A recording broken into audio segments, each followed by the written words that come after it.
Hello. Good evening students. आज जो हमारा आज का टॉपिक है वो है बायोटेक्नोलॉजी का पॉलीमरेज चेन रिएक्शन। राइट। तो ये पॉलीमरेज चेन रिएक्शन जो होता है वो बेसिकली जो जेनेटिक इंजीनियरिंग है बायोटेक्नोलॉजी में उसका पार्ट है। तो उसमें का एक जो टॉपिक होता है जिसका नाम है पॉलीमरेज चेन रिएक्शन, उसके बारे में आज हम लोग डिस्कस करने वाले हैं। राइट। तो सबसे पहले तो हमारा जो डिस्कशन स्टार्ट होगा, just a minute। ओके। तो सबसे पहले जो हमारा डिस्कशन स्टार्ट होगा that will be regarding the definition of the polymerase chain reaction.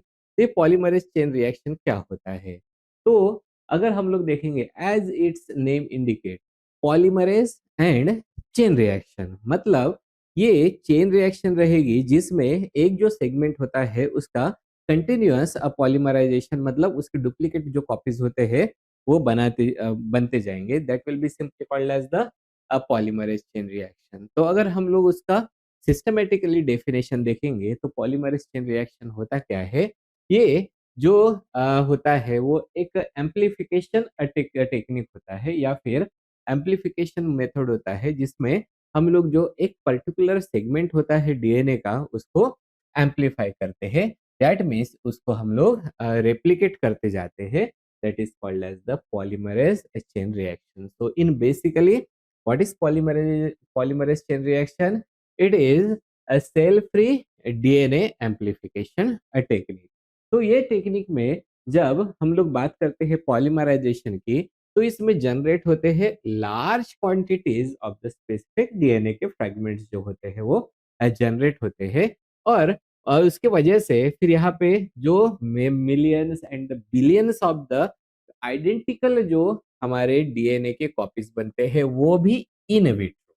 Usually हम लोगों ने देखा है जो भी डीएनए का रेप्लिकेशन होता है उसके लिए जो होस्ट सेल्स होते हैं उनकी जरूरत होती है। तो ये टेक्निक ऐसी होती है पॉलीमरेज रिएक्शन, ये सेल फ्री टेक्निक होता है जिसमें डीएनए का एम्प्लीफिकेशन होता है। मतलब एक पर्टिकुलर अगर स्टैंड होगा डीएनए का तो उसका identical billions of the copy हम लोग बनाते हैं। That is the method. Right. अब अगर हम लोग इसकी हिस्ट्री देखेंगे पॉलीमरेज चेन रिएक्शन की, तो हिस्ट्री में हम लोग ये पाते हैं कि ये जो इन्वेंट हुआ था ये method that is invented by the Kary Mullis in 1984। और ये अभी फिलहाल में सब वन ऑफ द इम्पोर्टेंट या फिर हम लोग बोल सकते हैं इसेंशियल टूल है इन द मॉलिक्यूलर बायोलॉजी, जिसको हम लोगों ने भी यूज किया वाला है। मतलब इस पे जो टेक्निक होता है उसका हमारे ऊपर यूज होने वाला है in the RTPCR test during the कोविड-19 पैंडेमिक। राइट। हाँ। अब हम लोग देखेंगे ये जो पॉलीमरेज चेन रिएक्शन होते हैं, पॉलीमरेज चेन रिएक्शन के लिए सबसे इंपॉर्टेंट रिक्वायरमेंट कौन से होते हैं। हम लोग इंस्ट्रूमेंट की बात नहीं कर रहे हैं। जो डीएनए का जो सेगमेंट होता है उसके आइडेंटिकल कॉपीज बनाने के लिए या फिर कंप्लीट जो हम लोग बात करते हैं पॉलीमरेज चेन रिएक्शन की, उसके लिए कौन सी चीजें होती है जो रिक्वायर्ड होती है उनके बारे में डिस्कस करेंगे। तो सबसे पहला चीज होती है, उसको बोला जाता है टारगेट डीएनए। टारगेट डीएनए मतलब कौन सा ऐसा डीएनए का सेगमेंट है या फिर पार्ट है जिसको हम लोगों को एम्पलीफाई करना है, that is DNA sequence which is to be amplified. Right. ये पहला पार्ट हो गया। फिर उसके बाद में रिक्वायरमेंट होती है दो प्राइमर्स की। राइट। एक जो यहाँ पे जैसे हमारी ये प्राइमर्स है, एक जो प्राइमर रहेगा वो फॉरवर्ड रहेगा और जो दूसरा प्राइमर रहेगा that will be the reverse primer. तो बेसिकली हम लोग यहाँ पे देखते हैं ये जो हमारे प्राइमर्स होते हैं वो शॉर्ट सिंथेटिक न्यूक्लियोटाइड सीक्वेंस होते हैं। और यहाँ पे जो कॉम्प्लीमेंट्री होते हैं, जो फ्लैंकिंग रीजन होता है टारगेट डीएनए का। और यही जो हमारे प्राइमर्स होते हैं वो डीएनए का सिंथेसिस जो होता है वो इनिशिएट करते हैं। राइट। तो पहली चीज कौन सी है? डीएनए। उसके बाद में क्या लग रहे हैं? प्राइमर। प्राइमर्स का काम क्या होता है? डीएनए के सिंथेसिस को इनिशिएट करना। राइट। उसके बाद में जो तीसरी रिक्वायरमेंट होती है, अब ये इनिशिएट तो हो चुका है डीएनए का सिंथेसिस, लेकिन इस सिंथेसिस को कैरी आउट करने के लिए हम लोगों को लगता है रिक्वायरमेंट रहती है, क्योंकि ये जो सिंथेसिस होगा मतलब डीएनए की कॉपी बनेंगी, कॉपी बनाना मतलब डीएनए बना ही होता है, वो होता है न्यूक्लियोटाइड से। इसलिए डीएनए की कॉपी बनाने के लिए हम लोगों को ज़रूरत होती है 4 डीऑक्सी राइबो न्यूक्लियोटाइड्स, राइट?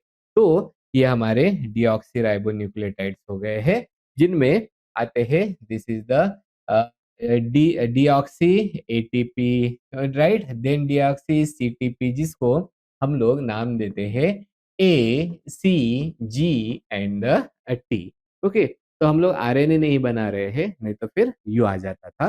तो यहाँ पे 4 हमारे डीऑक्सीराइबोन्यूक्लियोटाइड की ज़रूरत रहेगी। अब यही जो तो होते हैं, जिनकी वजह से जो डीएनए का जो स्ट्रैंड है, वो डबल हेलिक्स वाला वो बन जा मतलब जो डबल हेलिक्स है, जो न्यू ज डीएनए का स्ट्रैंड बनाने के लिए जो बिल्डिंग ब्लॉक होते हैं, वो होते हैं हमारे 4 डीऑक्सीराइबो न्यूक्लियोटाइड्स। उसके बाद में ये अभी हमारे पास में एक टारगेट डीएनए हो गया, चालू करने के लिए 2 प्राइमर हो गए, फिर कौन-सी चीज़ से बनेगा वो हो गया। अब ये सारी चीज़ों को एक साथ में जोड़ने के लिए जो एंजाइम लगता है, उस एंजाइम का नाम होता है डीएनए पॉलीमरेज़, राइट? ये हमारा एंजाइम है, लेकिन ये एंजाइम कैसा होना चाहिए in the polymerase chain reaction में, वो होता है थर्मोस्टेबल। यूजुअली हम लोगों ने देख के रखे वाला है what is DNA polymerase? DNA polymerase is a enzyme, right? ये एंजाइम है, मतलब यूजुअली मैक्सिमम जो एंजाइम्स होते हैं वो थर्मोलेबल होते हैं। लेकिन हम लोग ये अभी जब आगे स्टेप्स देखेंगे पॉलीमरेज़ चेन रिएक्शन के, उसमें ये जो होता है वो हाई टेम्परेचर पे भी वर्क करता है। एक स्टेप होती है वो हाई टेम्परेचर पे भी होती है। इसलिए हम लोगों को जो डीएनए पॉलीमरेज़ रहेगा, वो थर्मोस्टेबल वाला डीएनए पॉलीमरेज़ चाहिए, जिसका काम रहेगा न्यू स्ट्रैंड को सिंथेसाइज़ करना। तो ये हो गया हमारा डीएनए पॉलीमरेज़, और ये इसने रेज़िस्ट करना चाहिए हाई टेम्परेचर अप्रॉक्सिमेटली जो 95 डिग्री सेल्सियस का होता है। उसके लिए जो क्लासिक एग्ज़ाम्पल है that is the attack DNA polymerase. तो जो हमारा पॉलीमरेज़ चेन रिएक्शन होता है, उसके लिए 4 चीज़ों की ज़रूरत होती है। पहली चीज़, वो डीएनए का फ्रैगमेंट जिसको हम लोगों को मल्टीप्लाई करना है, मतलब जिसकी कॉपी का बनाना है। फिर वो जो न्यू स्टैंड का फॉर्मेशन होगा, वो स्टार्ट करने के लिए हम लोगों को 2 प्राइमर्स चाहिए है, जो कि स्टार्ट करेंगे डीएनए का सिंथेसिस। फिर डीएनए बनाने के लिए, जो न्यू स्ट्रैंड बनाने के लिए बिल्डिंग ब्लॉक्स चाहिए, वो होते हैं हमारे 4 डीऑक्सी राइबोन्यूक्लियोटाइड्स, और इनको एक साथ में जोड़ने के लिए जो एंजाइम चाहिए, वो होता है डीएनए पॉलीमरेज़। लेकिन इस जो हमारा पीसीआर होता है, उसके लिए वो थर्मोस्टेबल होना चाहिए, राइट? तो ये हो गया हमारे 4 रिक्वायरमेंट्स। अब हम लोग देखेंगे, ये 4 रिक्वायरमेंट्स सारी चीज़ें आ गई। अब हम लोग स्टार्ट करेंगे the process of the polymerase chain reaction, जिसको आप लोग प्रिंसिपल भी बोल सकते हैं पॉलीमरेज़ चेन रिएक्शन, और the we can say the stages of polymerase chain reaction और the steps of the polymerase chain reaction, right? तो ये जो साइकिल होती है, वो स्टार्ट होती है from the different different steps. तो इसमें जो सबसे पहली जो स्टेप होती है, वो कहलाता है डीनेचुरेशन, जो होता है 95 डिग्री सेल्सियस पे। फिर जो सेकंड स्टेप होती है, उस सेकंड स्टेप को कहा जाता है एनीलिंग, जो कि परफॉर्म होता है एट द 25 डिग्री सेल्सियस पे। और जो तीसरी स्टेप है होती है, this is the elongation and the synthesis. This is carried out at the 70 to 75 degree Celsius. तो स्टार्ट कहाँ से हो रहा है? पहली स्टेप डीनेचुरेशन, दूसरी स्टेप एनेलिंग, तीसरी स्टेप होती है इलॉन्गेशन और द सिंथेसिस, राइट? अब ये कैसे वर्क करता है वो हम लोग देखेंगे। पहले स्टेप कौन सी बताई थी मैंने? वो थी हमारी डीनेचुरेशन। अब ये डीनेचुरेशन जो स्टेप होता है, ये वाला हमारा पहला वाला स्टेप है, राइट? अब इस डीनेचुरेशन में होता क्या है? हमारा जो डीएनए होता है, या फिर जो भी हम लोगों को फ्रैगमेंट है जिसको हम लोगों को कॉपी बनाने का है, वो जो डीएनए है, वो डबल स्ट्रैंडेड डीएनए है। तो डीनेचुरेशन वो प्रोसेस होती है जिसमें ये जो डबल स्ट्रैंडेड डीएनए को हम लोग सेपरेट कर देते हैं इन द सिंगल स्ट्रैंड। तो ये आप लोगों को ये दिखाई दे रहा है, तो ये डबल स्ट्रैंडेड डीएनए को सेपरेट किया गया है टू सिंगल स्ट्रैंड। और ये जो प्रोसेस होती है, this is the denaturation process हो गया। This is the first step, right. उसके बाद में जो सेकंड स्टेप होती है वो कहलाती है annealing. It is perform at the 25 degree Celsius. अब ये प्रोसेस में क्या हो रहा है, जैसे कि आप लोगों को दिख रहा होगा, ये जो ग्रीन कलर का जो प्राइमर है, ये जो प्राइमर है एक फॉरवर्ड वाला है और एक रिवर्स वाला है। तो यहाँ पे ये जो प्राइमर्स है, these are binding to the जो कॉम्प्लीमेंट्री सीक्वेंस होता है टेम्पलेट डीएनए का। सिंपली याद रखना है, पहले स्टेप में डीएनए जो है डबल स्ट्रैंडेड को स्प्लिट कर दिया गया है सिंगल सिंगल स्ट्रैंड में। एनिलिंग में प्राइमर जो है वो बाइंड हो चुका है इन डीएनए के स्ट्रैंड्स को। यूजुअली वो 5' टू 3' में बाइंड होता है, राइट। तो ये हो गया है एनिलिंग। फिर ये प्राइमर क्या करेगा, उसमें फिर हमारी आएगी, प्राइमर कर देता है डीएनए के सिंथेसिस को स्टार्ट करता है। लेकिन सिंथेसिस करने के लिए हम लोगों को ऐड करना पड़ेगा, वो होता है डीएनए पॉलीमरेज। तो जो थर्ड वाली स्टेप होती है which is called as the elongation और we can call it as a synthesis. तो इसमें हम लोग ऐड कर देते हैं DNA polymerase and the nucleotide, और वो फिर फॉर्म करता है कॉम्प्लीमेंट्री डीएनए स्ट्रैंड। तो जैसे यहाँ पे हमारी जो थर्ड स्टेप हो गई, थर्ड स्टेप में क्या हुआ है, ये कॉम्प्लीमेंट्री डीएनए स्ट्रैंड जो है वो फॉर्म हो चुका है। फिर से अब कितने हमारे पास में डीएनए बन चुके हैं, एक से कितने मिले हैं, दो मिल चुके हैं। फिर से ये जो साइकिल है वो रिपीट होगी। फिर से एक बार क्या होगा, डीनेचुरेशन, मतलब ये फिर से स्प्लिट होंगे। एनिलिंग मतलब प्राइमर जाके बाइंड होगा दोनों भी स्ट्रैंड को, और फिर से उसका हो जाएगा इलॉन्गेशन, मतलब एक से कितने बनेंगे, दो, दो से कितने बनेंगे, चार, राइट। तो इस तरीके से ये जो प्रोसेस होती है वो साइकिल कंटिन्यूअस चलते जाती है, और ये जो हमारा पहला वाला जो डीएनए है उसके कॉम्प्लीमेंट्री स्ट्रैंड्स, मतलब उसके जो कॉपीज जो होते हैं वो जनरेट होते रहते हैं। तो ये कहलाता है हमारा प्रिंसिपल और the stages of the PCR. तो पीसीआर के कितने स्टेप्स है, तीन। पहला कौन सा है, डीनेचुरेशन, जिसमें जो डबल स्ट्रैंडेड डीएनए होता है उसको स्प्लिट किया जाता है इन द सिंगल स्ट्रैंड्स में। दूसरा स्टेप होता है वो होता है एनिलिन, एनिलिंग, जिसमें प्राइमर्स जो होते हैं वो बाइंड होते हैं to the single stranded DNA को, जिसको हम लोगों ने अभी अभी स्प्लिट किया था।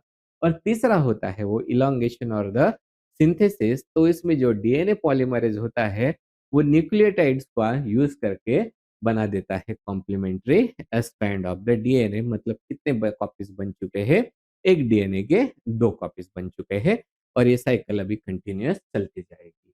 तो this is the basic principle. तो ये जो साइकिल चलती है, ये साइकिल कितने टाइम में जो होती है वो चाहिए रहती है, और कितने टाइम के लिए ये चलती है। तो हर एक जो साइकिल होती है वो सिर्फ 3 से 5 मिनट ही लेती है, राइट? मतलब 3 स्टेप होने वाले हैं। तो पहली स्टेप होती है वो होती है that is the denaturation step. Denaturation step के लिए सिर्फ और सिर्फ 1 मिनट का ही वक्त लग जाता है, राइट? तो और ये जो हमारी एक साइकिल, तो हम लोग सीधा-सीधा याद रखेंगे, एक पूरी साइकिल में कौन सी चीज़ आ गई? Denaturation, aniline and the synthesis. ये पूरी एक साइकिल को परफॉर्म करने के लिए 3 टू 5 मिनट ही लगते हैं, और हम लोग उसको रिपीट कर सकते हैं। मतलब इसको रिपीट किया जाता है 25 टू 35 टाइम्स। तो आफ्टर जो 32 साइकिल्स होते हैं, हम लोगों को मिल जाते हैं 1 मिलियन फोल्ड एम्प्लीफिकेशन, मतलब इतने कॉपीज जो है हम लोगों को इजीली मिल जाते हैं, राइट। तो ये हो गया है हमारा पीसीआर साइकिल। तो डीनेचुरेशन की साइकिल कौन सी है, 1 मिनट के लिए, राइट। बाद में रीनेचुरेशन, मतलब हम लोग जिसको एनिलिंग बोलते हैं, वो होती है 1 मिनट के लिए, और एक्चुअली जो इलॉन्गेशन होता है वो चलता है फॉर द 2 मिनट्स। तो इस तरीके से 3 से 5 मिनट में एक जो कंप्लीट साइकिल होती है वो फिनिश होती है। अब उसके लिए सबसे इम्पोर्टेंट कौन-सा है? ये जो हमारा एंजाइम दिखाई दे रहा है, इस एंजाइम का नाम क्या है? DNA polymerase. डीएनए जो पॉलीमरेज़ है, वो ये ऐसा एंजाइम होता है जो कि सिंथेसाइज़ करता है कॉम्प्लीमेंट्री डीएनए स्ट्रैंड को फ्रॉम द टेम्पलेट से, राइट? तो हमारे पास में सोर्सेस ऑफ डीएनए पॉलीमरेज़ कौन से होते हैं? तो बेसिकली हमारे पास में 2 सोर्स है। एक प्रीवियस वाला मतलब एक ओल्ड ओल्ड ओल्ड वाला सोर्स है और एक एक्चुअली जिसको हम लोग आजकल जो हमारा जिसको हम लोग बोलते हैं ना टेक्नोलॉजी उसमें आजकल हम लोग यूज़ करते हैं।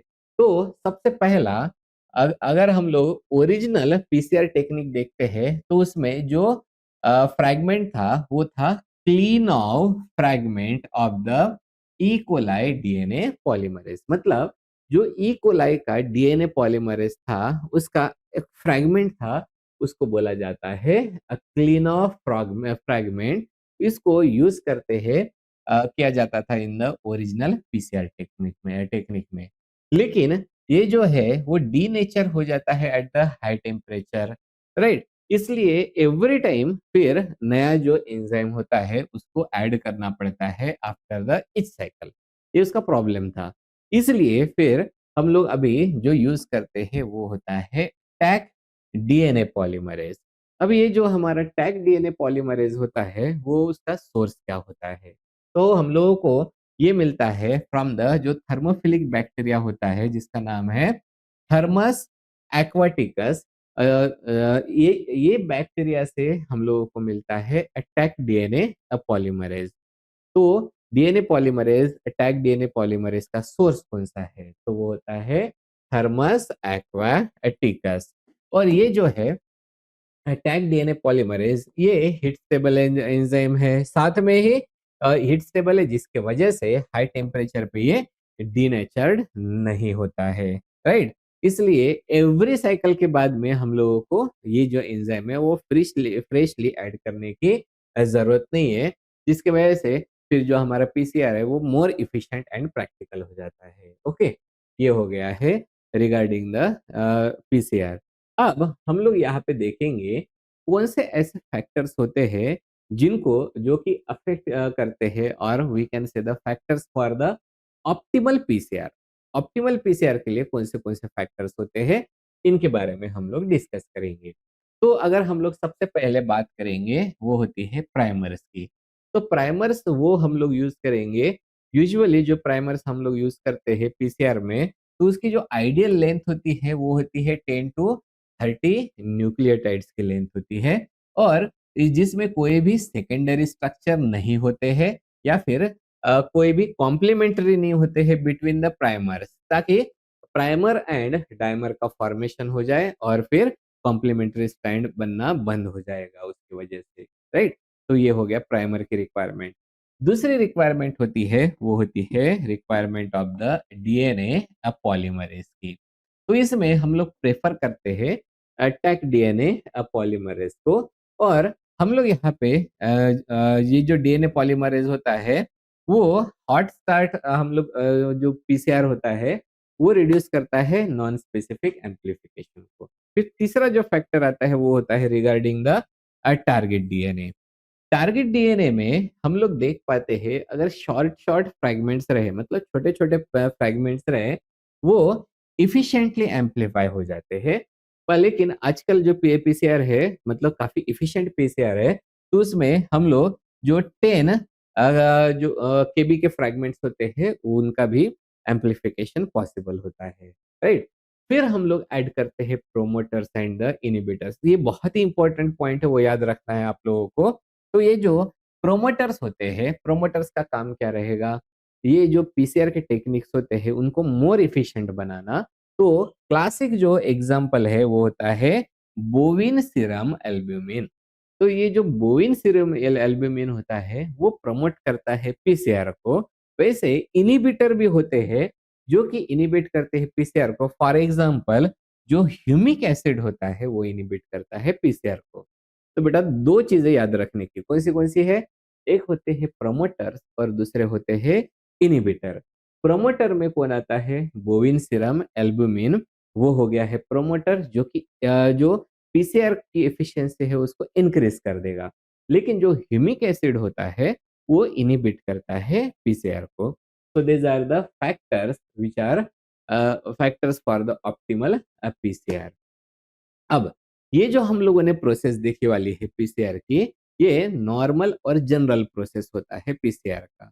तो पीसीआर में डिफरेंट डिफरेंट अगर हम लोगों ने वेरिएशन किए तो डिफरेंट डिफरेंट टाइप के हम लोगों को मिलते हैं PCR, starting from the nested PCR, inverse PCR, anchored PCR. उसके बाद में हम लोगों ने जो हम टेस्ट परफॉर्म किए वाले हैं कोविड के टाइम पे वो था हमारा RT PCR, then asymmetric PCR. उसके बाद में रियल टाइम क्वांटिटेटिव पीसीआर होता है और साथ ही में रैंडम एम्प्लीफाइड पॉलीमेरिक डीएनए वो भी हम लोग पीसीआर होता है, राइट? तो ऐसे डिफरेंट डिफरेंट टाइप के बहुत सारे पीसीआर है। तो इनमें से जो important important polymerase chain reactions होते हैं, वेरिएशंस जिसमें जो बात करते हैं उनके बारे में अभी हम लोग डिस्कस करेंगे। बिल्कुल सिंपल सिंपल है, बिल्कुल टेंशन नहीं लेना है, सिंपल है और हम लोग आसानी से पढ़ लेंगे। तो सबसे पहले उसमें आता है वो कहलाता है नेस्टेड पीसीआर। ये नेस्टेड पीसीआर को हम लोग तभी यूज करते हैं जब सीक्वेंस सिमिलैरिटी होती है बिटवीन द टारगेट डीएनए और रिलेटेड डीएनए, राइट? तो देखो नेस्टेड पीसीआर को हम लोग कब यूज करेंगे? इस पीसीआर को हम लोग तब यूज करते हैं when there is similarity between the जो हमारा टारगेट डीएनए होता है और रिलेटेड डीएनए के बीच में सिमिलरिटी होती है। उसको अब प्रिवेंट मतलब अब इसमें हम लोग क्या चाहिए, वो जो नॉर्मल पीसीआर करते थे तो दोनों को भी एम्पलीफाई कर देता था। तो हम लोग क्या करते हैं, ये जो नेस्टेड पीसीआर होता है वो प्रिवेंट करता है amplification of the undesired DNA का और सिर्फ एम्पलीफिकेशन करेगा ऑफ द टारगेट डीएनए का, मतलब जो डिजायर्ड डीएनए का एम्प्लीफिकेशन करेगा। जिसकी वजह से जो पीसीआर की मेथड होती है वो स्पेसिफिसिटी और उसकी जो सिलेक्टिविटी होती है वो इंक्रीज हो जाती है। तो देखो सिंपल याद रखना है, नेस्टेड पीसीआर कब यूज करेंगे? जब टारगेट डीएनए और जो रिलेटेड डीएनए उनमें उन दोनों के बीच में सिमिलरिटी होती है और हम लोगों को एम्पलीफाई करना होता है सिर्फ और सिर्फ टारगेट डीएनए को। उस टाइम पे हम लोग ये पीसीआर यूज करते हैं जिसका नाम है नेस्टेड पीसीआर। Got it? उसके बाद उसका प्रिंसिपल क्या होता है? तो पहले पहली जो साइकिल होती है, पहली जो साइकिल होती है फर्स्ट पीसीआर साइकिल। पहली पीसीआर साइकिल में जो दोनों भी होते हैं, दोनों भी कौन से, एक तो हो गया टारगेट और दूसरा हो गया नॉन टारगेट डीएनए, दोनों का भी एम्प्लीफिकेशन होगा। तो पहली साइकिल में क्या होगा, जो दोनों भी डीएनए रहते हैं उन दोनों का भी एम्प्लीफिकेशन होगा। फिर स्पेसिफिसिटी कहाँ से चालू होती है? वो होता है फ्रॉम द सेकंड में, राइट? तो इसके लिए हम लोग यूज करते हैं प्राइमर्स जो कि यहाँ पे सेकंड टाइम में, पहले टाइम पे तो हम लोगों ने सिंपली उसका कॉपी बना दिया।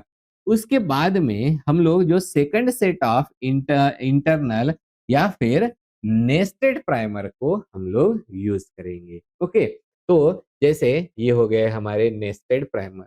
नेस्टेड प्राइमर वो होते हैं जो कि सिर्फ और सिर्फ बाइंड करते हैं विद द जो हमारा टारगेट डीएनए होता है उसी को, उसी के रीजन को जाके बाइंड करते हैं, वो होते हैं हमारे नेस्टेड प्राइमर। अब जिसकी वजह से फिर होगा क्या, सिर्फ और सिर्फ जो हमारा टारगेट जो डीएनए होता है उसका सिलेक्टिव एम्प्लीफिकेशन होगा, राइट? तो हो क्या रहा है ये हम लोग देखते हैं। ये ये हो गया है, ग्रीन वाले हो गए हमारे आउटर प्राइमर और ये रेड वाले हो गए हमारे नेस्टेड प्राइमर। पहली जो हमारी साइकिल होगी इसमें दोनों भी जो डीएनए होते हैं दोनों का भी एम्प्लीफिकेशन कर देंगे। लेकिन सेकेंड साइकिल में हम लोग ऐड करेंगे सिर्फ और सिर्फ ये जो नेस्टेड इनर प्राइमर्स ही होते हैं इनको ऐड करेंगे, जिसके वजह से उतना ही जो सेगमेंट होगा और उतना ही जो डीएनए जो है वही डीएनए डीएनए एम्प्लीफाई होगा, मतलब मल्टीप्लाई होगा, जो कि जिसके साथ में ये जो नेस्टेड प्राइमर होता है वो जाके बाइंड होगा, मतलब वो हमारा जो टारगेट डीएनए है वो एम्प्लीफाई हो जाएगा।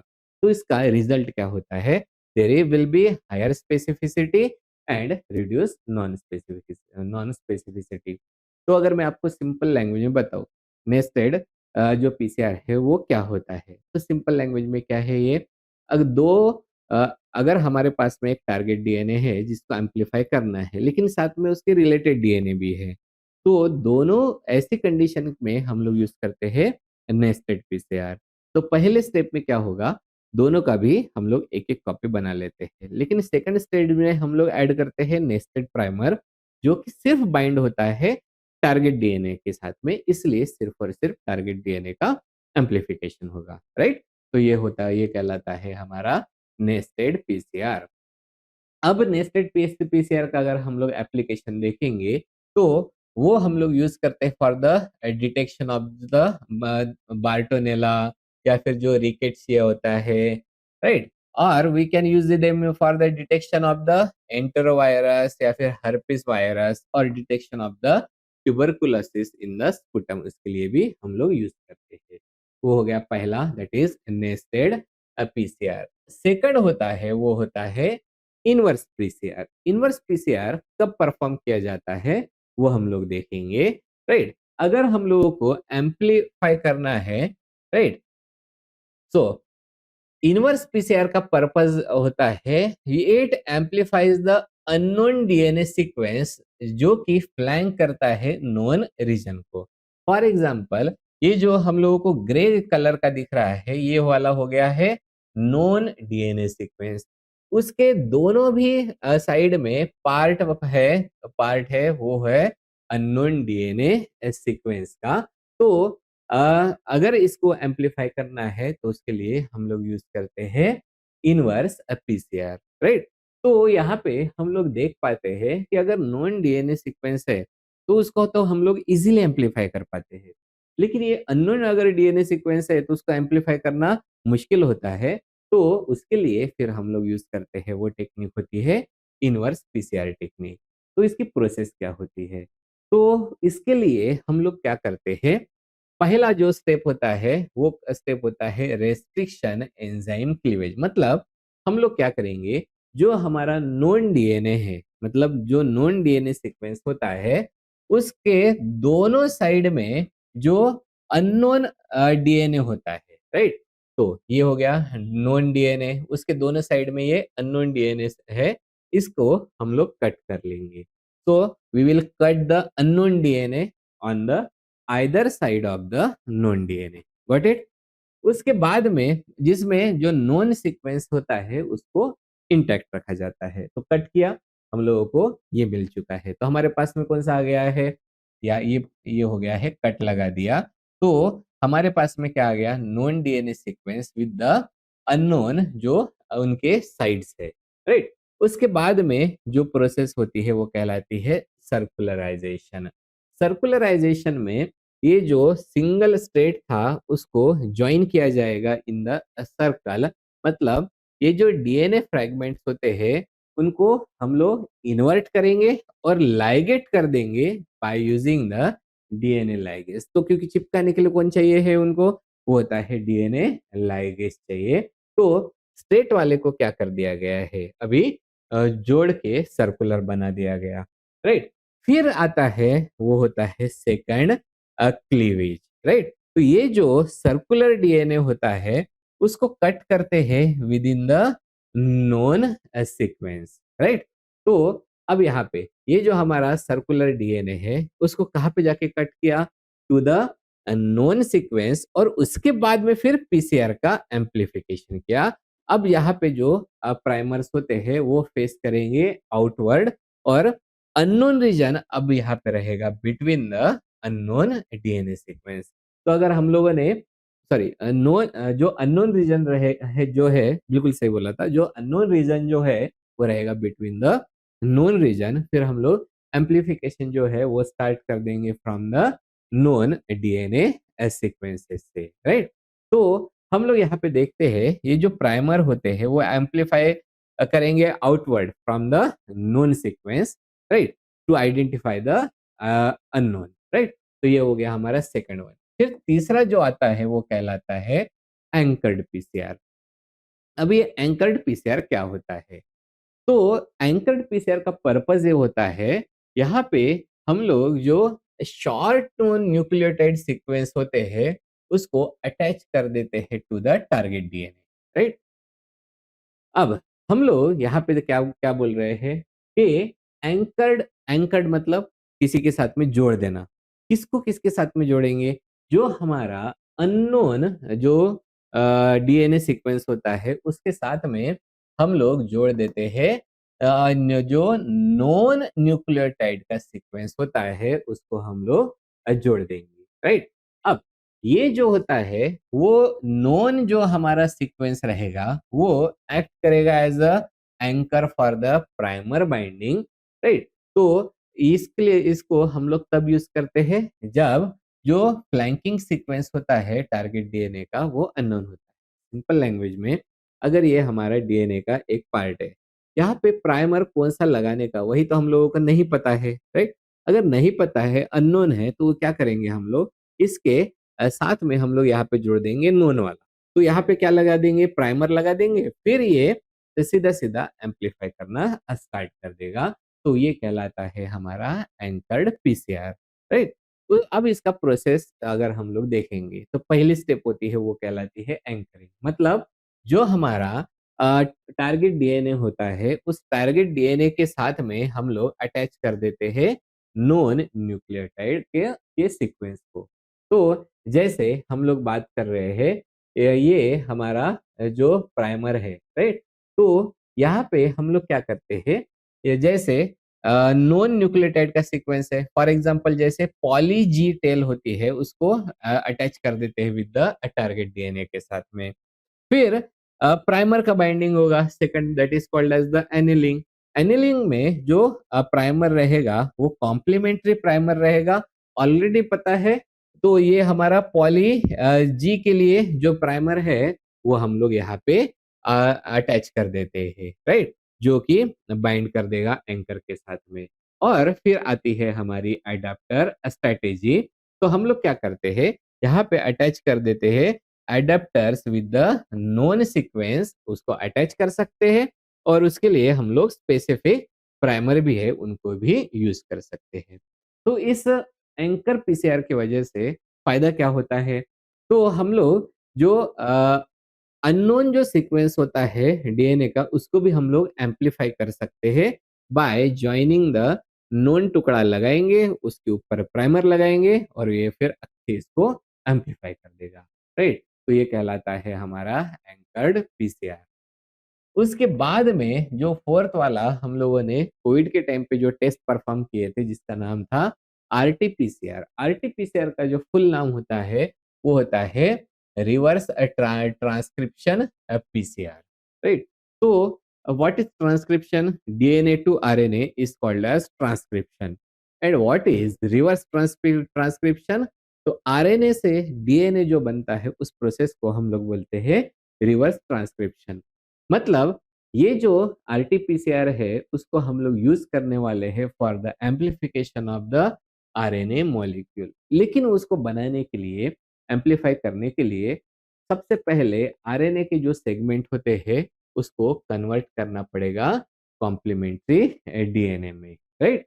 तो हम लोग सबसे पहले जो आरएनए के सेगमेंट होते हैं आरएनए को पहले कन्वर्ट करेंगे डीएनए में, फिर होगा पॉलीमराइजेशन रिएक्शन और उसी को बोलते हैं reverse transcription polymerase chain reaction. तो उसमें स्टेप्स जो है वो बिल्कुल सिंपल है, मतलब पढ़ने के लिए सिंपल है, परफॉर्म करने के लिए हम लोगों को थोड़ा सा स्पेसिफिक स्पेसिफिक होता है। तो पहले स्टेप में क्या होता है, जो आरएनए है, जिस आरएनए का हम लोगों को एम्प्लीफिकेशन करना है उस आरएनए को हम लोग आइसोलेट कर लेते हैं।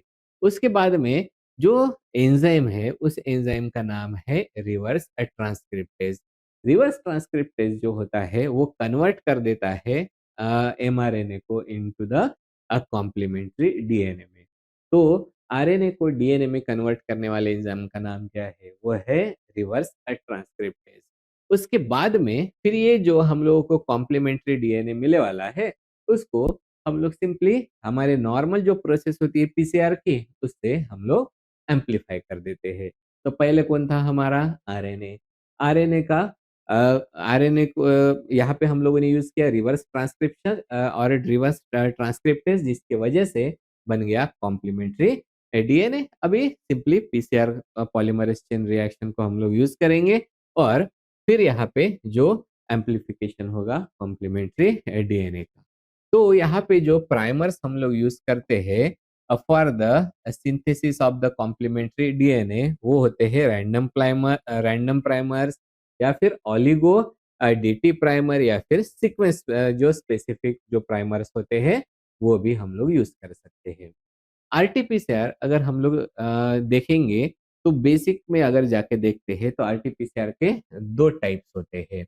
पहला जो टाइप होता है वो कहलाता है वन स्टेप आरटीपीसीआर और जो दूसरा टाइप होता है वो कहलाता है टू स्टेप आरटीपीसीआर। तो इन दोनों के बीच में डिफरेंस क्या होता है वो भी देखेंगे, मतलब क्या होता है वो देखेंगे, ऑटोमेटिकली उन दोनों के बीच में का डिफरेंस भी हम लोगों को पता चल जाएगा। तो वन स्टेप आरटीपीसीआर वो प्रोसेस होती है जिसमें अब यहाँ पे रिवर्स दो स्टेप आ रहे हैं। कौन से हैं? एक तो रिवर्स ट्रांसक्रिप्शन है, दिस इज फर्स्ट स्टेप। तो ये हो गया हमारा first step.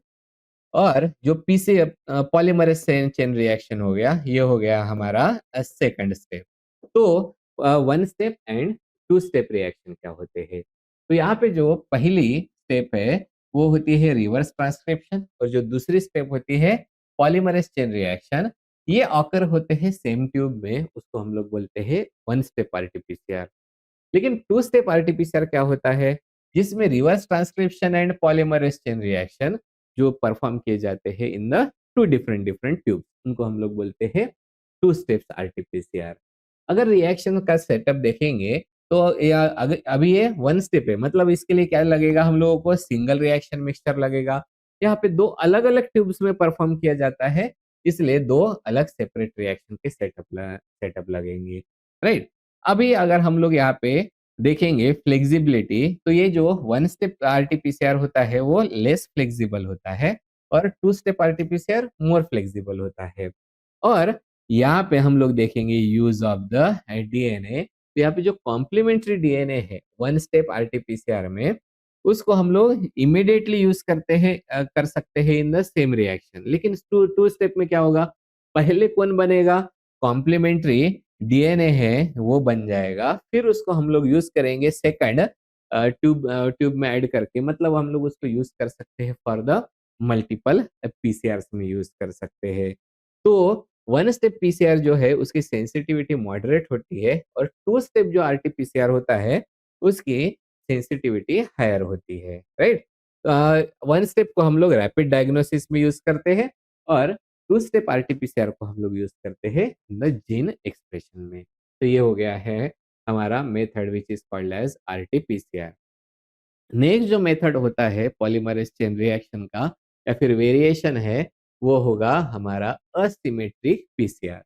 Asymmetric PCR polymerase chain reaction हम लोग तब यूज करते हैं जब हम लोगों को सिंथेसिस करने का रहता है सिंगल स्ट्रैंडेड डीएनए को, और ये पर्टिकुलरली यूजफुल होता है इन द डीएनए सीक्वेंसिंग में, राइट।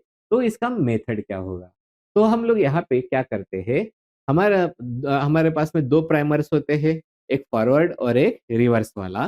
तो हम लोग दो प्राइमर्स को तो यूज करेंगे, लेकिन हम लोग उसको यूज करेंगे in the unequal ratio, that is 100:1। तो एक प्राइमर के अगर हम लोगों ने 100 यूज किए तो दूसरे प्राइमर का हम लोग 1 पार्ट यूज करेंगे। और फिर आफ्टर 20 to 25 जो साइकिल्स होते हैं, तो उसमें जो सेकंड वाला प्राइमर हो गया जिसकी क्वांटिटी कम है वो एग्जॉस्ट हो जाएगा और जो रिमेनिंग जो साइकिल होती है वो प्रोड्यूस करेंगे सिर्फ और सिर्फ single stranded DNA only, right.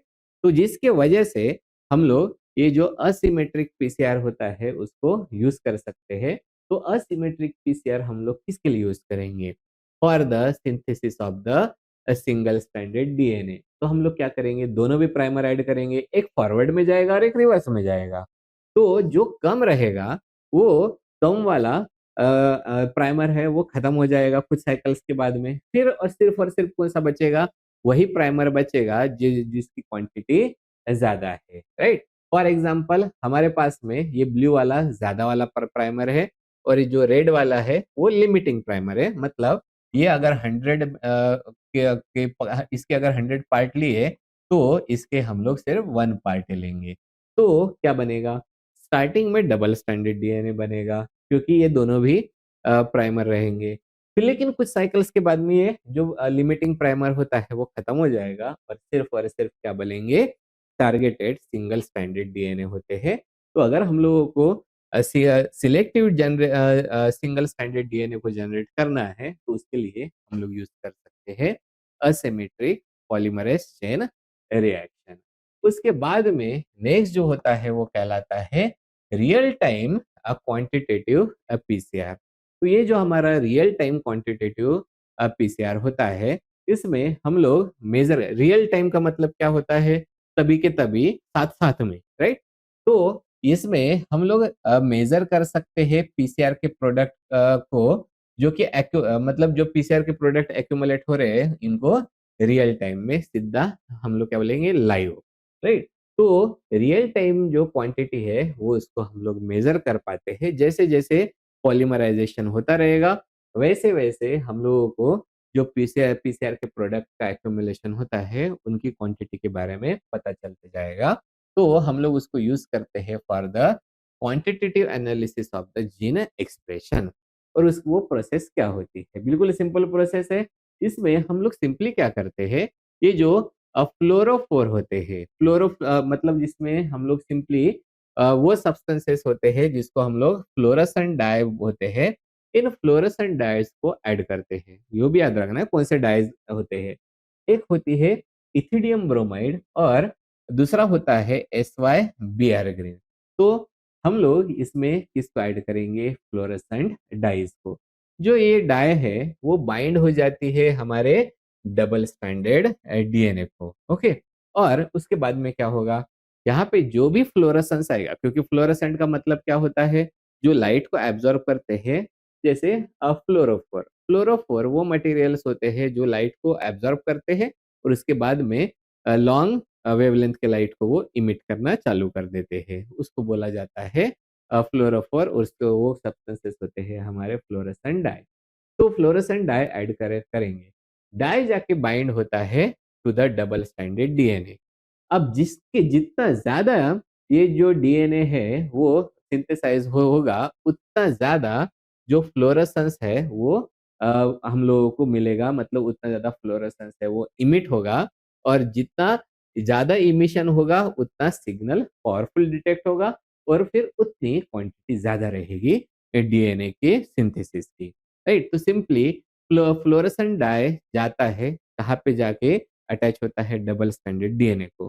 तो जो जितना ज़्यादा डीएनए बनेगा, उतना फ्लोरेसेंट डाइज़ जो होते हैं वो अटैच होती जाएगी और जितना ज़्यादा अटैच होते जाएगी, उतना ज़्यादा फ्लोरेसेंस आते जाएगा। तो उसको एप्लीकेशन होता है इन द वायरल लोड के मेज़रमेंट में, देन कैंसर जीन एक्सप्रेशन में या फिर जो क्वांटिफिकेशन होता है एमआरएनए का, उसके लिए भी हम लोग यूज़ करते हैं रियल टाइम क्वांटिटेटिव पीसीआर का, राइट? ये हो गया, सॉरी। उसके बाद में जो नेक्स्ट वाली मेथड होती है वो कहलाती है रैंडम एम्प्लीफाइड पॉलीमॉर्फिक डीएनए, जिसको हम लोग बोलते हैं आरएपीडी।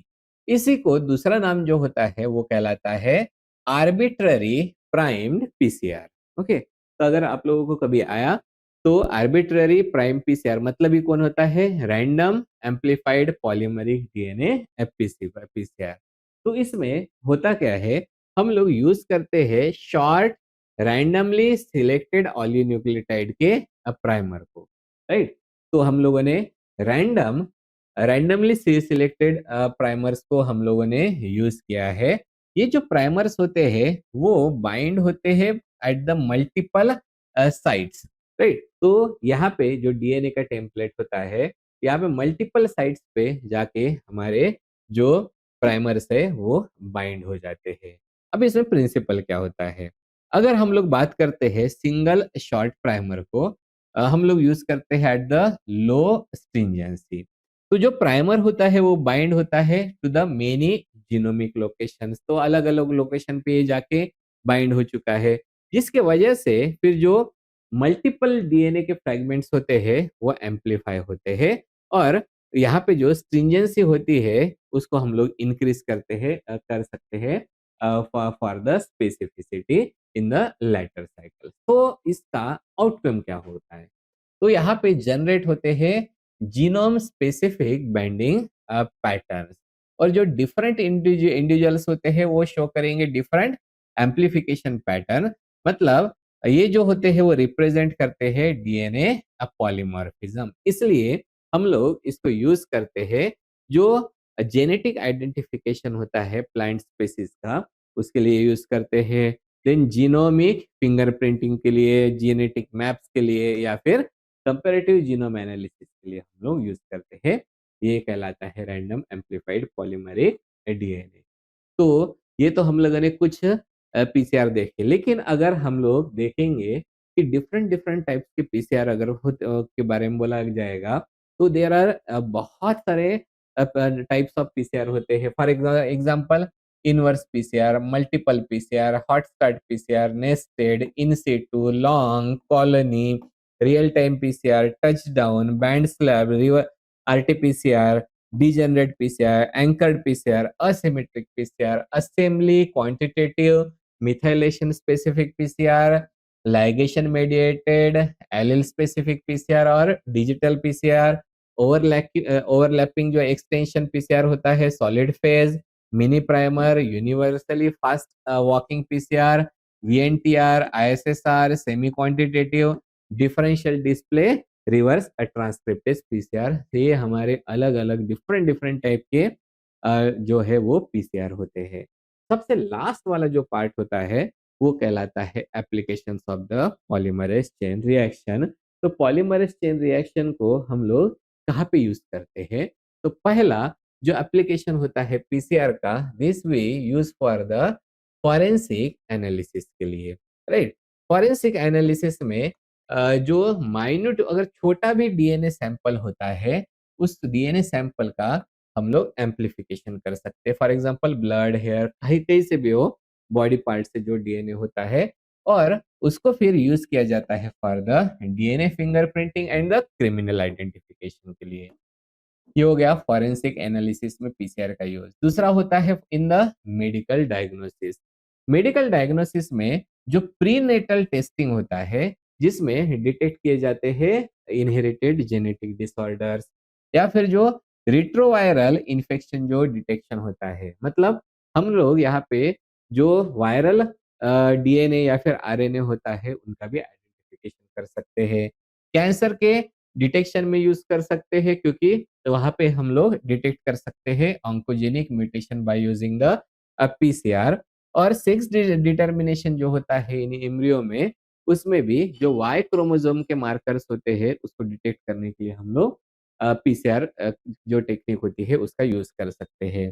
इन द नेक्स्ट जो आता है हमारा एप्लीकेशन, वो होता है डीएनए सीक्वेंसिंग। तो ये जो डीएनए सीक्वेंसिंग होती है वो एम्पलीफाई करता है डीएनए फ्रैगमेंट्स को फॉर द न्यूक्लियोटाइड सीक्वेंसिंग, और वो यूजफुल होता है in the genome mapping and the genetic disorder identification में। चौथा जो एप्लीकेशन होता है पीसीआर का, वो होता है for the paternity testing, right. मतलब पैटर्निटी टेस्टिंग मतलब एक्चुअल जो हम लोग बोलते हैं ना कि डीएनए टेस्ट बोला जाता है, राइट। तो पैटर्निटी इस्टेब्लिश करने के लिए कौन माता है कौन पिता है, ये इस्टेब्लिश करने के लिए हम लोग कंपेयर करते हैं जो एम्पलीफाइड डीएनए प्रोफाइल्स होते हैं बिटवीन द इंडिविजुअल्स को, राइट। उसके बाद में माइक्रो एरे की स्टडीज में, जिसमें हम लोग जो पीसीआर को यूज करते हैं with the DNA micro arrays for the analysis of the gene expression कैसा होता है वो देखने के लिए, और जो जेनेटिक वेरिएशंस होते हैं उनको डिटेक्ट करने के लिए भी यूज होता है पीसीआर का।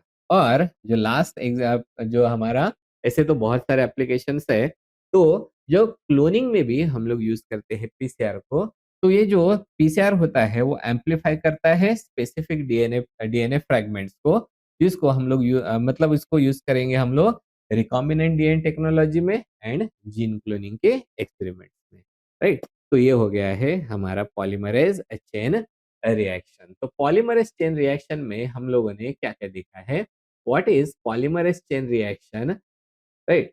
What is polymerase chain reaction, उसके रिक्वायरमेंट्स क्या-क्या होते हैं पॉलीमरेज चेन रिएक्शन के, प्रिंसिपल मतलब स्टेजेस कौन से होते हैं, denaturation, annealing and the elongation.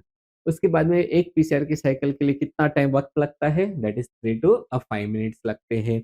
उसके लिए जो डीएनए पॉलीमरेज़ होते हैं, यूजुअली हम लोग अभी जो यूज़ करते हैं वो होता है टैग डीएनए पॉलीमरेज़, राइट? तो जो कि थर्मोस्टेबल होता है। फिर हम लोगों ने देखा था डिफरेंट फैक्टर्स व्हिच आर मतलब factors affecting the optimal PCR के लिए कौन से फैक्टर्स होते हैं। फिर हम लोगों ने देखे डिफरेंट वेरिएशंस। तो पहला था हमारा नेस्टेड पीसीआर, दूसरा है हमारा वो होता है इनवर्स पीसीआर, तीसरा होता है एंकर्ड पीसीआर, आरटी पीसीआर, उसके बाद में asymmetric PCR, real time quantitative PCR and the random amplified polymorphic DNA PCR, which is also called as the arbitrarily primed PCR, right? ये हो गया। और उसके बाद में अगर सही में देखा जाए तो ऐसे बहुत सारे टाइप के जो पॉलीमरेज चेन रिएक्शंस होते हैं, और फिर हम लोगों ने एट द एंड देखा था उसका एप्लीकेशन ऑफ द पीसीआर।